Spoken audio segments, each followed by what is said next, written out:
Dear ladies and gentlemen, welcome. Thank you for joining us here in the heart of Europe in Brussels for the closing session of the 19th EU Week of Regions and Cities. Good afternoon, everyone, and welcome to the final act of the largest event dedicated to cohesion policy. And we warmly welcome two high-level guests and hosts, Commissioner for EU Cohesion and Reforms, Mrs. Ferreira, and the President of the Committee of the Regions, Apostolos Tzitzikostas. Good evening. Hello. Commissioner, it's a pleasure to have you here. Thank you very much, and it is a pleasure for me to be here again. It's really fantastic. It has been a great week, and I think it has a lot of movement, a lot of substance, and at the same time, a lot of youth, young journalists, young researchers, even young moderators like you. Thank you. Great. Mr. President? It has been a fantastic week. We had 17,000 participants. It's a record number of all times. 1,000 speakers in 300 events. So I think it was a great opportunity for citizens of Europe, for locally and regionally elected politicians to discuss all the issues of concern today in Europe and our regions and our cities, and to see how we can restart our economies and tackle the pandemic, and of course see what we're going to do from now on, because as the pandemic finishes now, we need to see how we will make sure that we will have a recovery, a quick and successful recovery. Thank you both for joining us today. You already mentioned some numbers about the visitors, but Dino, you can tell us more, correct? Of course, Maya. The 19th European Week of Regions and Cities hosted around 300 sessions with over 17,000 participants. There were over 4,000 networking exchanges and around 3,000 visitors of the exhibition. Also, there were over 1,300 responses to the Voice of the Week survey. Really, really impressive numbers. And all of this happening under the 4 topics of this year's week: cohesion, citizens' empowerment, digital and green transition. Speaking of green, Maya, did you know that the European Week of Regions and Cities is aiming to be a paperless and plastic-free event? Yes, I did. And the organizers and partners are paying special attention to this and to environment-friendly measures or solutions being applied as often as possible. Like last year, when we planted 145 trees in Portugal, we will again offset the CO2 emissions of the data used of the events platform. So, Dino, you mentioned a huge number of sessions. Did you manage to follow any of them? Well, of course, I attended a few. Just to name some, the Megalitsi Niedzielski Prize ceremony is always going to remain in my heart, but this year, Maya, I especially enjoyed the Citizens' Dialogue. I'm very happy to hear that, because we co-moderated it together, but I'm also happy to hear that because during the Citizens' Dialogue, we showed you the novelty. We launched the novelty of this year, of this week, when we were collecting your views in the Voice of the Week survey. And now we will unveil the results. So I suggest that we now start with the first topic and launch this closing session.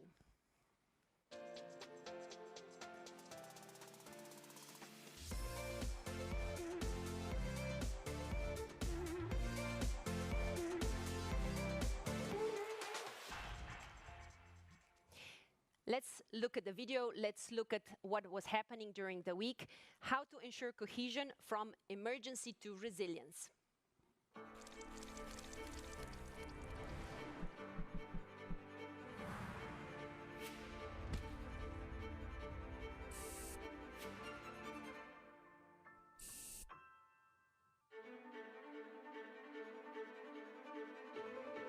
Hello and welcome to the 19th European Week of Regions and Cities. We are now here from emergency to recovery.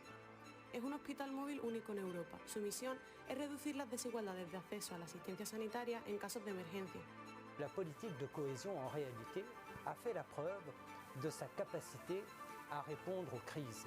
We were able to reallocate this money And this thanks to the Commission and thanks to Commissioner Ferreira, who was very quick in responding to this emergency. There was a movement, and we cannot stop this movement. Rebalancing growth is a new paradigm, a new objective for Europe. For long-term recovery, we have exceptional funding this time. We need a place-based approach. Rien ne doit nuire à la cohésion. Nous devons nous assurer que lors de la mise en œuvre de nos politiques, ce principe de cohésion reste central et irrigue l'ensemble des politiques européennes. So this is how it looked. This was the happening during the week. And now, Dino, can you tell us more maybe about the numbers, most popular sessions, and what did the respondents of the survey say? Very well, Maya. In this topic, the most popular stand was the DG Regio stand. In total, there were 85 sessions, with the most popular being the role and future perspectives of cohesion policy in the planning of metropolitan areas and cities. And now let's look at the results of the survey we conducted during the week.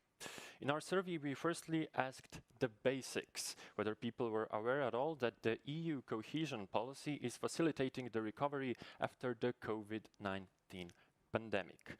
That was the first question, if people were aware of any EU cohesion policy facility to help regions and cities, and this is the response. 60% of our respondents said yes, and these are the most common replies. Next Generation EU, React EU, Corona response, and EU funds. Our second question was, are you aware of at least one concrete measure or project supported by EU cohesion policy to help your city or region out of the crisis? We are soon going to see the results. 42% of our respondents said yes, and the most common replies were COVID vaccines, support to SMEs, and EU support. The third question here was your suggestions to EU institutions for an efficient EU recovery with a maximum of 4 words. We will see the word cloud with the most common replies. Transparency on the first place, followed by efficient communication, more funds, cohesion, educate, inclusion, cooperation, leave no one behind. Thank you very much, Dino. Commissioner Ferreira, it seems that the majority of respondents recognize the value of the cohesion policy in tackling the crisis, 60%. However, only 42% were able to name a concrete measure or concrete project. So do you think there's anything else, or how can we actually achieve more and make our work more visible? Well, this is very interesting, this information, very useful. I think there is an obligation from member states or from regional or local entities to communicate when they have this support from the regional funds, from cohesion funds, to have a sign. But one thing is to have a sign. The other one is to make it visible to the people. So how we can improve this? It's up to all these entities that are engaged in the management of funds. But I think that the work done, for instance, by the journalists, by young journalists, are often the best way to make it visible. And we saw several examples during these sessions. And I think that my last comment is about the need to have a partnership principle when managing these funds. And this partnership principle is now being structured for the 21-27 funds. So we hope that there will be more entities, more people observing, checking, monitoring, discussing, because that is the spirit of partnership in cohesion. Thank you, President Tzitzikostas. We saw in the word cloud that transparency is the key issue which our respondents see as vital for the recovery, also with grouped with efficient communication or education. Some stressed more funding. How can we ensure even greater transparency in our work? Well, through collaboration. And I think that it's very crucial here to understand the role of regions and cities in these plans, because if regions and cities are not involved in the design and the implementation of these recovery plans, then we have two threats. The first threat is that maybe the money, these funds, will not go where the real needs of the citizens are, in the real problems. And the second threat is that because regions and cities, as you know, have a lot of big role into the cohesion funds allocation, if they're not involved also in the recovery plan, there might be a problem into creating these two programs complementary one to the other. They could be working antagonistically or even parallel one to the other, which is wrong. Because what we need is to use all these European funds and try to tackle the emergency and to bring the recovery in a successful way in every region, every city of Europe.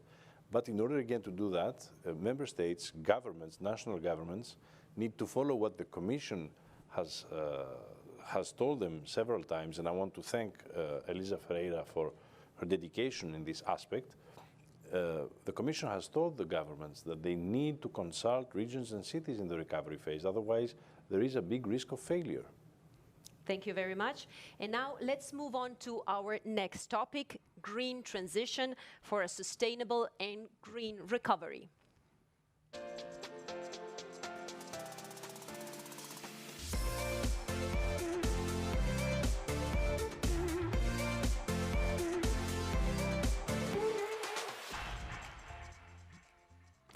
Before looking again at the numbers, let's first see the key highlights during the week.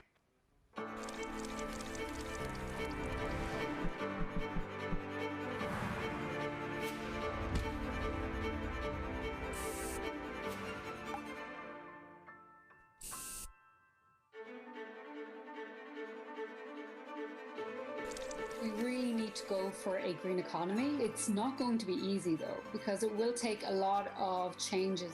La politique de cohésion, je le dis, est le premier pilier du Green New Deal européen.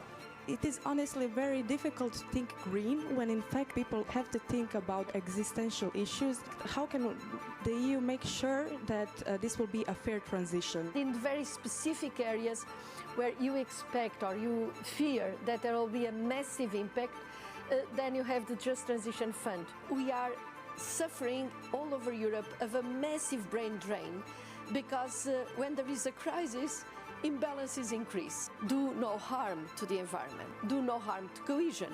These two elements have got to be at the core of our agenda.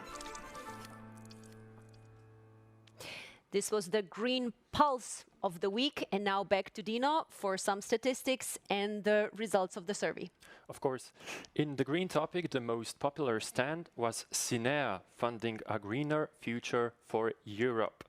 In total, there were 86 sessions, with the most popular being the new European Bauhaus and its relevance for citizens, shaping a more beautiful future in Europe. And now let's look at what you said about green transition in the Voice of the Week survey. In this segment, we were trying to assess preparedness for green action both on personal and local or regional level. So the first question was, how fit is your city or region for carbon neutrality by 2050? 1, nowhere in total denial. 2, taking baby steps. 3, embracing the challenge. 4, fit for 55% reduction by 2030. And 5, already carbon neutral. We can see the results here. And as we can see, the majority of answers was taking baby steps. This is the result of the first question. Our second question was, how are you personally progressing towards carbon neutrality in terms of mobility, housing, consumption, and waste? On a scale from 1, nowhere, to 5, already carbon neutral. And these are the results, with waste with an average of 3.5. The last question, your suggestions for a successful transition with a maximum of 4 words. We are also going to see a word cloud with the most common replies. Education on the first place, taxes on pollution, smart cities, and followed by less meat, act now, and greenwashing, tax on wealth and awareness. Thank you very much, Dino. President Tzitzikostas, It seems to me that there is still some room for improvement. Our respondents feel that their cities or regions are not as ready, as prepared as themselves. It is also true that change requires time. What can we do to speed this process? Well, indeed, we are late, but I don't think it is the regions or the cities' responsibility for this delay. I would say that it is an international responsibility of all member states and all countries around the world. The fact that we are late in our actions towards this climate emergency. And I think that indeed, since the Green Deal is now a necessity, an absolute necessity, and an absolute priority for the European Union and for us as regional and local leaders, now we need to understand how the territorial aspect is very important. For example, we are going to be, regions and cities, the actors that will transform all these policies that will be decided for the Green Deal into real actions on the ground. 90% of the measures for the Green Deal are going to be implemented by cities and regions. And this is exactly why we have been asking that now in the COP26 that will happen next month in Glasgow, in the final decisions that are going to be made, there needs to be a specific mention of the territorial aspect of the Green Deal.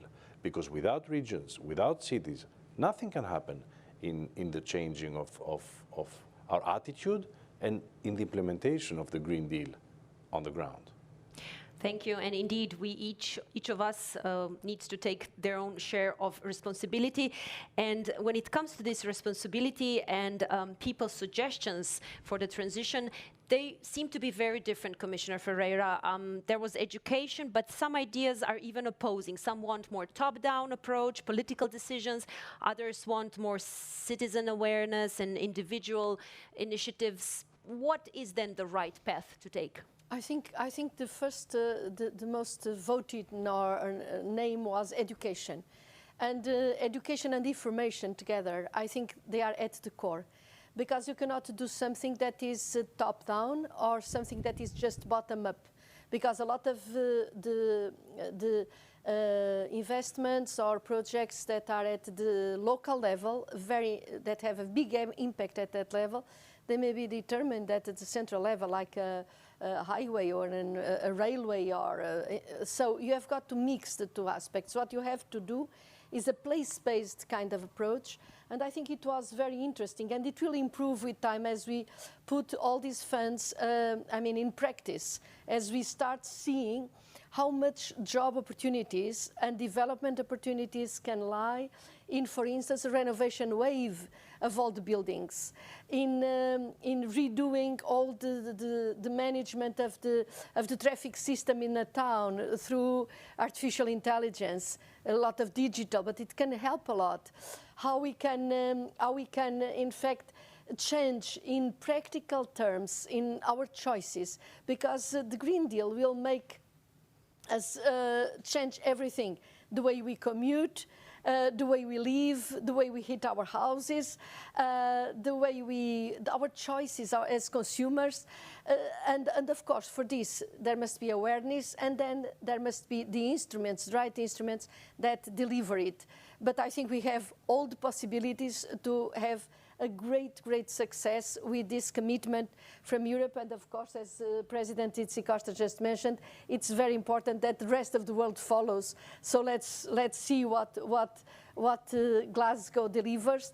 But at least from the European side, we are giving our contribution to the world. Thank you. You mentioned digital solutions as one of the key aspects, and this brings us to our next topic, digital transition.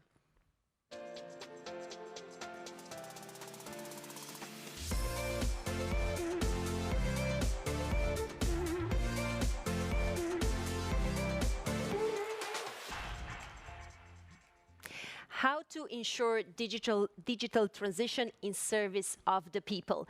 Dino will take the lead here on this topic, but first let's look at the video.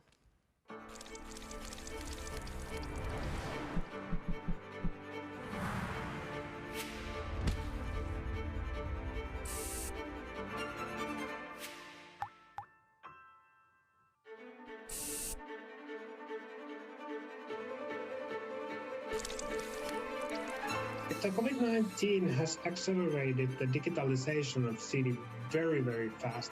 We are betting on the digital, but we have got to make sure that we don't create yet another divide across Europe, the digital divide. We are going to discover how 5,000 villages in the remote areas of Greece have now gained broadband internet access. There's been an increase in tourist bookings of up to 30%. Secondly, our agricultural products are sold via the internet all over the world. Our village, our region, has come out of isolation. The revolution that it brings to a community, to have access to what in the past was basic infrastructures like roads. And so the digital is the new roads. Interesting indeed. Maya, could you tell us more about the numbers behind the scenes and the results of the survey? How digitally agile are our participants and their regions? With pleasure. So during the week, under the digital topic, the most popular stand at the exhibition was Nadine, the e-platform for migrant inclusion. In total, there were 33 sessions, with the most popular one being smaller and medium-sized cities, challenges and solutions to scaling up the digital transformation. And now let's look at what you said about digital transformation in the Voice of the Week survey. So, as Dina already said, we first wanted to see how do you see your own cities or regions, how digitally prepared they are, how digitally agile they are when it comes to Wi-Fi access, free Wi-Fi in public spaces, e-decision making, e-private services, and e-public services. So on this scale, 1 would mean a very low preparedness and 5 would be a champion. So we see that the highest average was on Wi-Fi access, 3.3, whereas the lowest one was actually e-decision making with only 2.2 points. The next question was to assess personal digital skills of our respondents, and again, 1 being the lowest score, being practically ICT illiterate, to 5 being a digitally native user. So here are the replies, and as we can see, our respondents consider themselves quite digitally agile. If we look at the highest numbers combined together, we have practically 80% of people who feel, I should say, like fish in the sea when it comes to ICT. So the final question was, again, a word cloud, respondents' suggestion on how to ensure that their city or region is fit for the digital age. And the reply, the most common one, was to promote e-governance, then also to ensure digital upskilling, to include rural areas, and then again education, of course leaving no one behind, like what we had seen before, broadband access, data protection, infrastructure, digital services, etc. President Tzitzikostas, the results show that people are ready for the digital transition and they wish to have more e-services, even the public ones, but their environments aren't ready for that transition. How can we close this gap and move forward? As we presented in our recent barometer this week, the barometer which we conducted for 2021 as Committee of Regions, we see a very clear digital divide between urban and rural areas. So when we asked the people how they are connected, for example, to the internet, in the urban areas, 44% responded that they are well connected to it, rather than on the other side, you had about 20% on the rural areas. So we see a very big divide, a digital divide between rural and urban areas. And the same divide goes between countries as well, member states, because you have member states who are very digitalized in their services, in their Wi-Fi, as you said earlier, in their connections and connectivity, and others who are not. This is what cohesion funds and cohesion policy should do, is one aspect of it. Because through cohesion, we can make sure that this divide will close, and we can make sure that there is digitalization in the same level for all regions and cities and all countries. Because, you know, with the pandemic, we came to realize how big of a problem is to have a lack of digitalization in our city or our area, because you cannot have education, proper education without digitalized economy. You cannot have businesses or workplaces that will be attractive for young people if you are not digitally advanced. So what we need to do now is through the cohesion funds and also by using funds from the recovery plans to make sure that we will close the digital divide and create an e-Europe, a Europe that will be founded strongly, that we supported on digitalization. Thank you.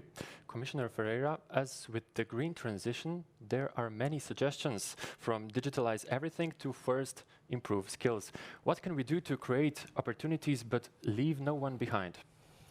Well, in fact, that's the core of the issue. We have all this funding because we need to build back better under different kind of paradigms. That is environment, greening, and it is digital. Of course, the two things are combined, but we have the funding because there is an effort to be made. And this effort includes, I would say, has got to have at its core the fact that we have got to spread the kind of new wave infrastructures all over the territory. President Tzitzikostas just mentioned urban-rural, but we can also imagine the split between education levels, and they vary a lot in the different regions of Europe and across countries. And so the crucial thing is that we use these funds with a kind of a vision of where we want to be in 10 years' time, including, answering more directly to your question, not only the infrastructure, but the upskilling and reskilling of people of all ages, so that we don't have a digital divide by the end of this period. And this is the reason why also in the Commission we are working together I'm working with my colleagues exactly, and I count on the Committee of Regions for their support in this, to address the risk of a digital divide, so that being aware of this risk, we completely remove it from our worries, and that we really concentrate on strategically planning our investments, being it software or hardware, in a joint way, place-based again, so that no one is excluded and that we get all the benefit from, and the rebalancing. I mentioned some in the previous session, so at least, or in particular, rebalancing the conditions for growth of medium-sized cities, of rural areas, of peripheral areas, because in fact with digital, distance matters less than before. Thank you. And now let's move on with our fourth and final theme, citizens' engagement.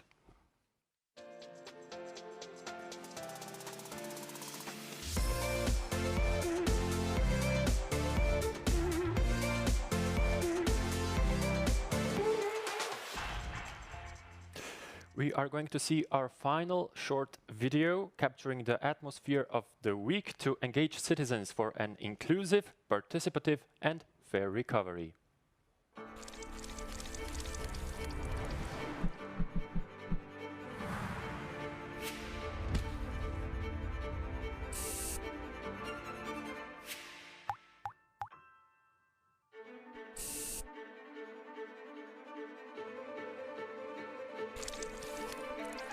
Get eco-villages, city movements, alternative money system more in the news for a better planet?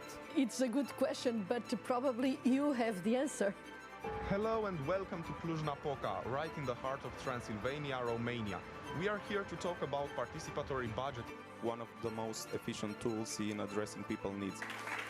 It became extremely clear and evident during the crisis that people want to have a say, people want to be closer, but for this we have got to give the space for them to speak up and to engage. It is a great opportunity for Europe instead of speaking at the mirror to start speaking with the people. This is a matter of trust. You cannot ask people, say what you want for the future, and then when the conference ends, thank you for your participation, we're going to have business as usual. We are not alone with our problems and challenges. Thank you for taking the notes and bringing them with you. So it is in between top-down and bottom-up that things can occur, so that really we make the best of this historic opportunity to build back better. Maya, could you take us through the numbers? Yes, here we go. So the most popular stand at the exhibition on citizens' engagement was EEA Grant's Work-Life Balance program in Portugal. In total, there were 58 sessions, with the most popular being Enabling Smart Villages Policies for Rural Recovery. And now let's look at what you said about citizens' empowerment in the survey Voice of the Week. So in this part, we again asked the respondents to assess to what extent does their city or region use inclusive participatory decision-making methods. So on a scale from 1, I cannot think of any, to 5, my city or region is a participation ninja, here are the results. So as we can see, the results are more towards the left end of the scale. So I believe there is quite some improvement still to become ninjas.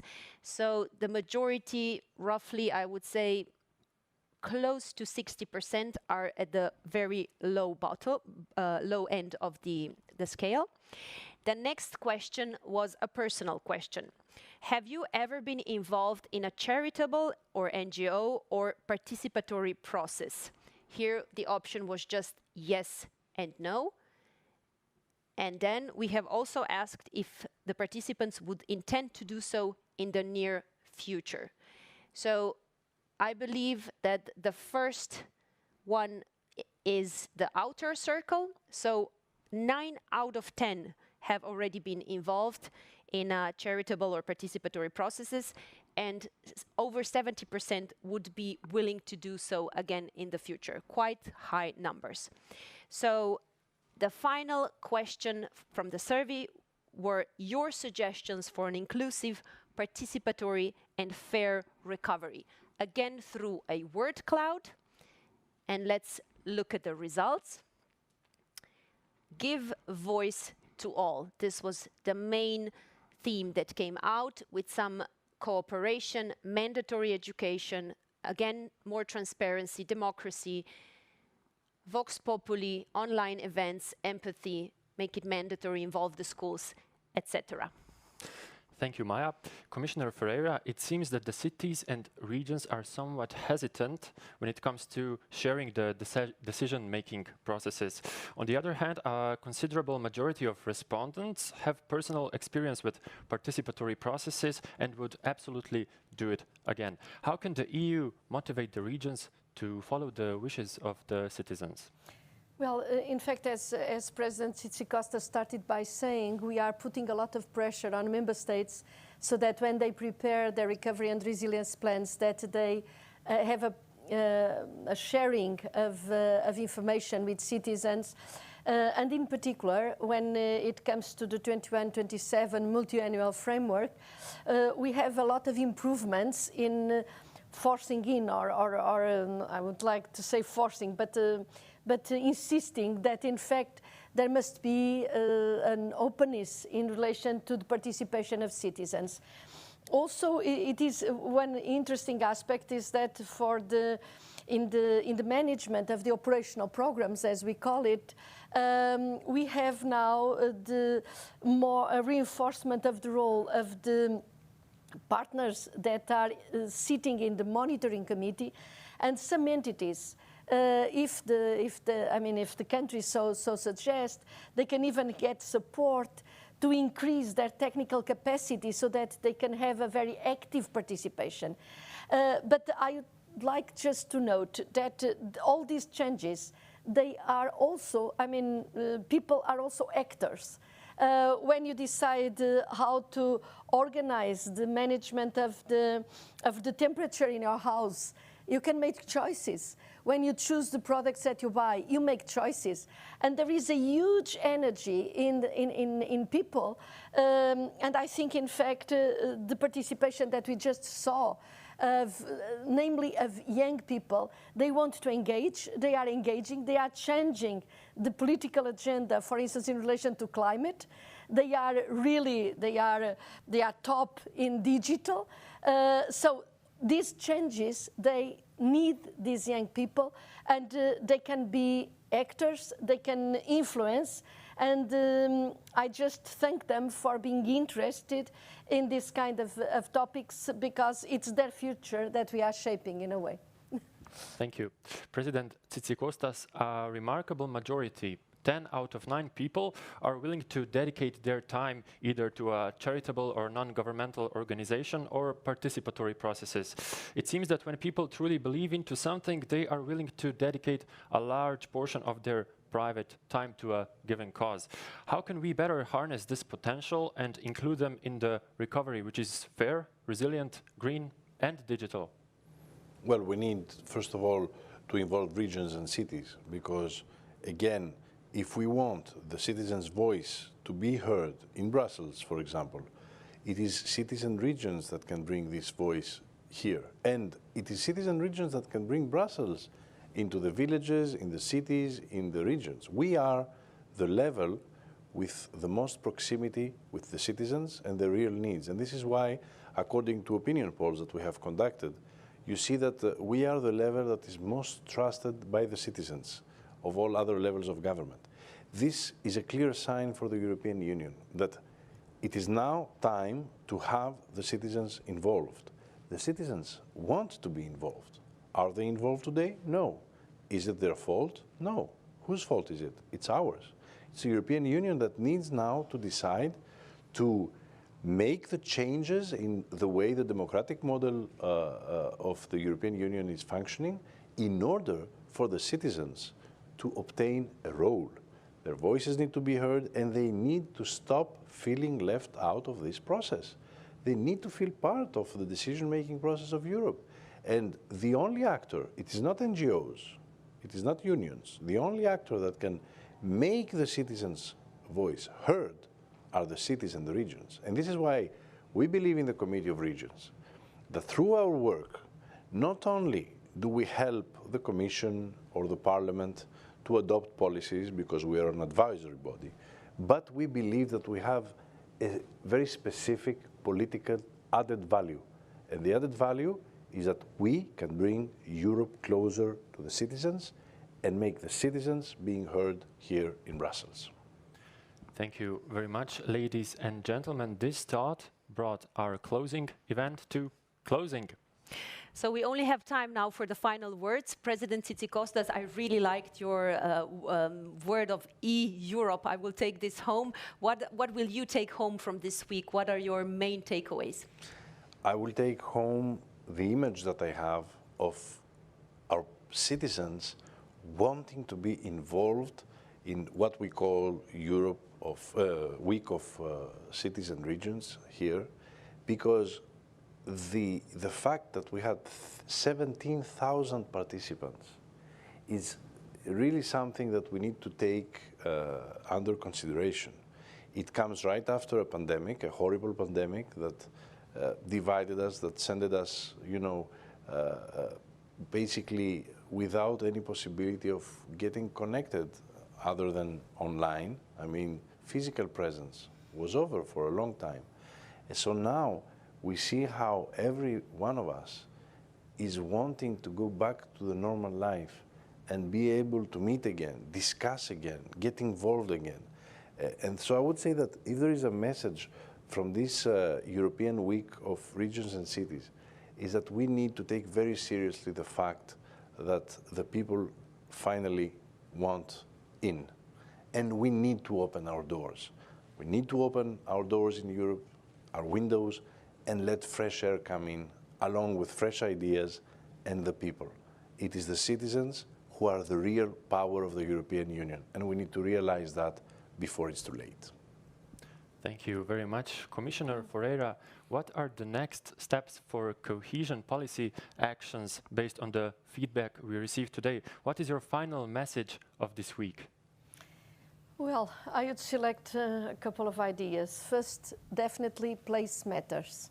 So whatever you do, whatever horizontal policy you do, the impact on the ground, on the different regions, different countries matters.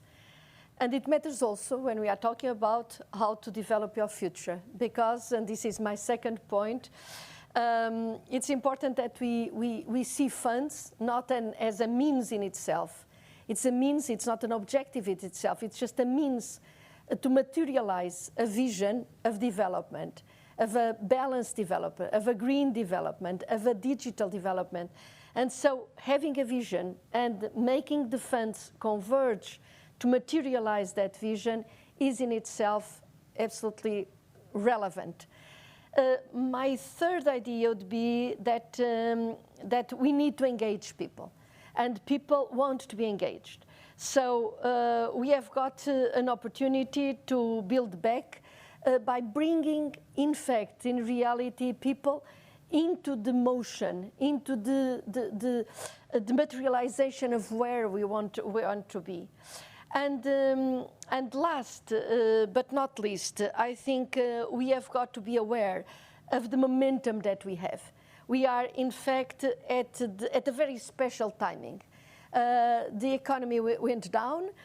Cohesion policy and a lot of other European instruments helped a lot of companies and a lot of people to survive without major drama. I mean, there are dramas in certain places, but it was much less than what we feared.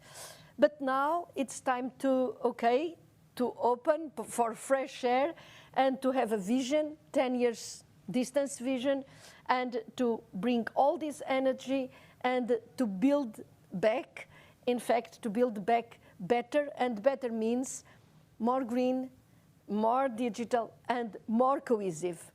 Do no harm to environment, but also do no harm to cohesion. So I think it's really a time of hope, looking at the future. And again, I would like to finish as I started. It's very good to see so many young people actively engaging into this. So thank you to all of you. Thank you. Thank you, to both of you. Thank you very, very much for helping us close this 19th week and for commenting with us the results of the Voice of the Week. Thank you to the respondents, which actually helped us form this session with their replies. Thank you, Dino, for helping me co-moderate. And thank you all, ladies and gentlemen, for following us, and see you again in 2022 for the 20th EU Week of Regions and Cities. Thank you, Maya, too. Thank you for your attention. It was a pleasure to spend this week with you. Goodbye.